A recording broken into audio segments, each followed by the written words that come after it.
Alex, thank you. And Sycamore Shoals State Park is getting ready to recognize a big milestone. This weekend, the park will commemorate the 250th anniversary of a historic treaty. Here with the details on how you can get involved in the celebration is Chad Bogart. Welcome back. Yeah, good morning.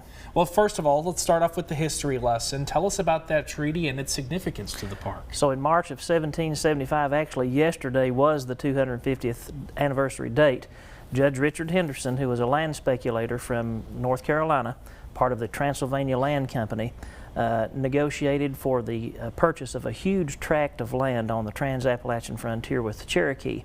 All that negotiation took place at Sycamore Shoals, and it was a purchase of 20 million acres. It remains today the largest private real estate transaction in United States history. And it really opened up the West for settlement. Daniel Boone then blazed the trail into Kentucky, and hundreds of thousands of settlers then went into the frontier. I don't even want to know what that costs in today's money.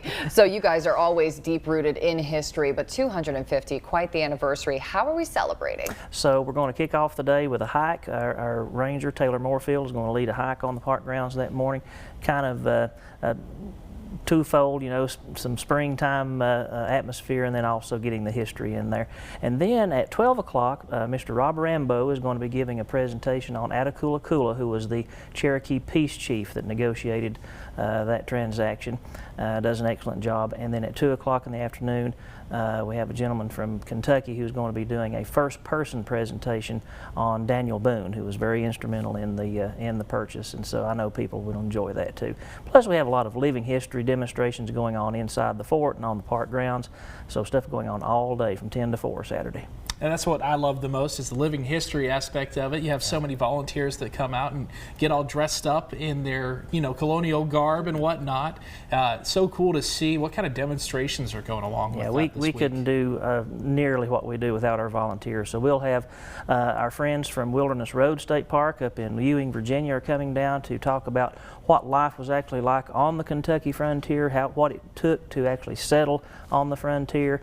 We have some of our local people going to be doing open hearth cooking demonstrations, colonial medicine demonstrations, so just about anything that anybody wants to see, they can come and see it that day. And of course, it's family friendly, good for all ages. What's admission like? Free of charge. Free of charge. That's what people love to hear, and it's going to be a good day of celebrations. Is there anything you're looking forward to?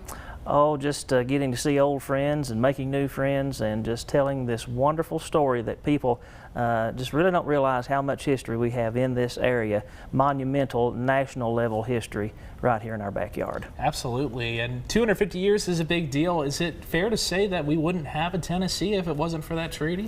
Well, it's quite possible. I mean, it opened up the frontier to settlement, and so later, you know, hundreds, thousands of people then poured into the frontier that would become the states of Kentucky and Tennessee. And you know, this is kind of really a kickoff to the celebrations that we'll be celebrating next year, the 250th of the birth of America, so just really just a kickoff event for all this. There's going to be other activities going on throughout the summer, all along the Wilderness Road, Natural Tunnel State Park, Wilderness Road, all up to Boonesboro, Kentucky, that talk about the 250th of this particular event. Well, it sounds like we got to get the party started now. That's right. Well, Chad, thank you so much. We have all of those details. It is happening this Saturday from 10 to 4 at Sycamore Shoals State Park in Elizabethton, and there will be demonstrations in the living history areas, all open. Everything Chad mentioned, and the program regarding the treaty will begin after a brief little picnic. We will be sure to check it out. It is great for all ages. Once again, we'll be right back.